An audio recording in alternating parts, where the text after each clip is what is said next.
Bonjour, ici LT Survival. Aujourd'hui dans la vidéo, la boîte 72 de Gear Pack militaire GI General Infantry. Le thème c'est probable du militaire. Restez à l'écoute, on vous revient après ceci.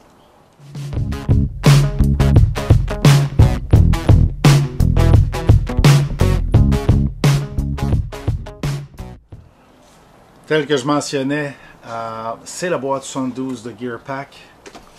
C'est du matériel de type militaire. GI en anglais est utilisé pour General Infantry et le terme collé pour créer les G.I. Joe et compagnie.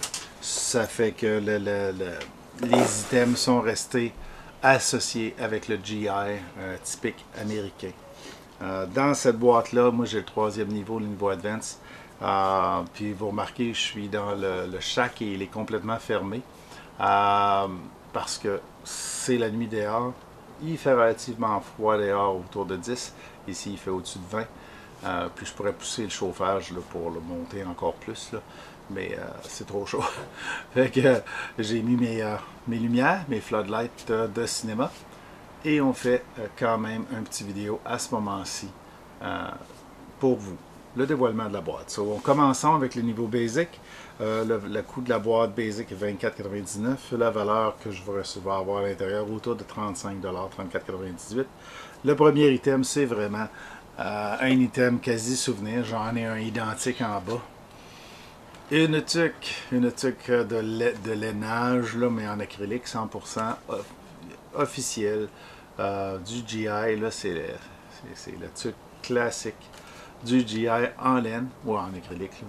Et j'en ai porté longtemps. Maintenant, j'utilise d'autres choses. Plus que celui-là. C'est d'une valeur de 10,99. C'est à peu près la valeur que vous allez retrouver là, sur le marché. Le deuxième item, c'est un sac. J'en avais un qui me venait des Forces canadiennes, que j'ai transmis à ma fille. Maintenant, j'en ai un nouveau pour moi, plus petit un petit peu. C'est le mécanique, le sac du mécanicien. Donc, un sac avec des poches sur le côté, un sac de canevas, dans lequel on peut mettre des outils, okay, parce qu'à l'intérieur, il y a des trous pour glisser tes tournevis et tes clés, et pour pouvoir transporter ce que tu as besoin. Je ne sais pas pourquoi ils ont mis autant de sacs pour absorber l'humidité, mais un sac de canevas, pas mal intéressant au niveau utilité. C'est un sac que tout le monde peut utiliser. 23,99 comme valeur, donc c'est à peu près ça. Le prochain item est un item qui était bonus, ce qui nous amenait déjà notre boîte est à 34,98. Le prochain item, ben, c'est un sticker Gear Pack, mais à la mode militaire avec Gear Pack. Qu'est-ce que c'est avec le fabricant, souvent US Military. Là. Ensuite, la date de fabrication et les différents numéros comme le NATO Stock Number en bas, là, qui sont classiques sur les boîtes de munitions là, de toutes forces armées. Là. Donc, juste pour vous montrer. C'est bien comique, c'est quasiment une bonne joke. Là. ça me rappelle tous les numéros qu'on a sur toutes nos boîtes d'amour, partout. Là, on en retrouve partout de ces numéros-là, sous ce format-là, l'étiquette militaire. Ça, c'est un item gratuit. Le prochain item, la Basic Plus, c'est la boîte qu'on paye 49,99, 62,97 de valeur actuellement. Et ce mois-ci, c'est effectivement un couteau. Vous savez, couteau, j'adore. Fait que là, c'est pas juste un instrument tranchant, mais un couteau de type Kershaw. C'est le modèle Bazar. C'est un couteau sans ouverture assistée. OK. Le classique là, de Kershaw de la ligne là, qui sont plus abordables. C'est du 8 CR13 MOV fait en Chine, avec des écailles en FRN, là, en nylon, et un pocket clip qui se porte d'un seul côté, la pointe par en bas, mais profond. Donc, super liner lock, là, une barrure dans le liner, là, et un clip profond. Donc, du côté que j'adore. Fait que pas de problème. Ça nous fait un beau couteau de plus. Celui-là, il a une valeur de 27,99. J'en ai déjà 4 de cette série-là, des couteaux affordable, qui sont pas dispendieux de la ligne Kershaw dans le temps qu'on les avait sur Amazon et qu'on était capable de recevoir. Merci gouvernement Canada. Celui-là, ben, il était à ouverture manuelle, donc il passe les douanes, c'est ça qui est le fun. Fait que ça me fait un couteau de plus dans la collection. La boîte Advance maintenant, c'est la boîte finale. Le premier item, c'est vraiment là, un rappel à ce que j'ai là, à ce que j'ai ou ce que j'avais quand j'étais militaire.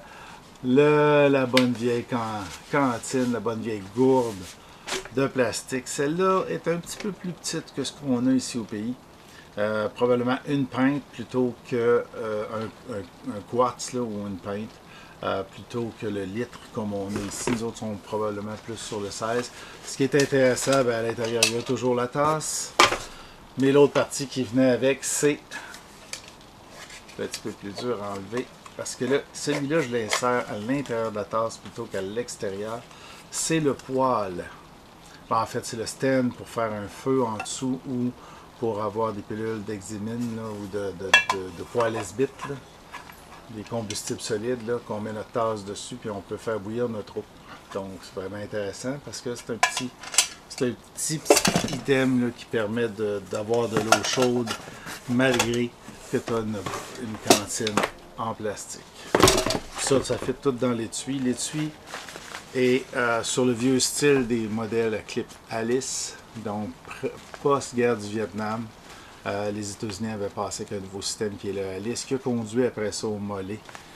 Puis ça, ces clips-là rentrent dans les clips de mollet, fait que ça peut vous permettre de le porter aussi sur du mollet. Ensuite de ça, le dernier item, c'est intéressant comme item, malgré qu'il est fait par Rodco aussi, qui est une marque de produits générique et pas trop cher. C'est une paire de lunettes qui scelle les yeux, okay, pour le vin et le sable. Donc, on en a vu similaire que ça avec les GI américains dans le désert là, en Afghanistan. Donc, une lunette qui est bien scellée tout le tour. Ok. Celle-ci, je ne crois pas qu'elle soit balistique. Là. Elle est plus une lunette anti-UV, UV 400 puis teintée. Puis, je ne sais pas s'ils sont anti-radiation. Il y a un standard dessus, il faudrait que je le vérifie. Donc, une lunette quand même confortable. Qui scelle bien le visage là, à l'intérieur en dessous des sourcils, là, ce qui permet de garder la vision la plus périphérique possible. Quand même bien, avec une bonne strap large, ajustable. Je ne sais pas si ça se porte par-dessus le casque, mais anyway, pour moi, là, à ce moment-ci, on ne porte pas de casque, fait que c'est parfait. Là. Je suis capable d'en porter, là, malgré qu'il faut que je corrige ma vision pour bien voir. Là. Mais je suis capable de les utiliser quand même. C'est un thème assez intéressant. Il n'est pas si dispendieux que ça. C'est des goggles là, à 21,99. D'après moi, ils sont trouvables au Canada autour de ce prix-là. Et il est tard le soir, fait que bien sûr, je vais bailler. Et puis, ça nous fait une valeur totale de 122 $. On la paye 99. C'est pas la boîte avec une valeur la plus élevée de différence, mais c'est quand même intéressant parce que tout le matériel est utilisable. Pour moi, particulièrement, j'ai beaucoup de ce matériel-là déjà de couvert dans mes propres items et mes items échoués par le système. Par contre, c'est toujours bon d'en avoir des civils parce qu'après ça, je vais pouvoir les utiliser quand je ne serai plus avec le système là, militaire. Je vous disais, c'est des items qui sont utiles, mais un peu moins parce que j'ai déjà des équivalents militaires. Mais au moins, on a quelque chose pour l'après. Et puis, ça peut toujours servir à quelqu'un d'autre dans la famille là, pour soit des GN ou soit autre chose. Ce sont quand même des belles lunettes là. Et des bons items. Voilà, si vous avez aimé, donnez le thumbs up, partagez et abonnez-vous. Et puis on va vous voir dans la prochaine vidéo.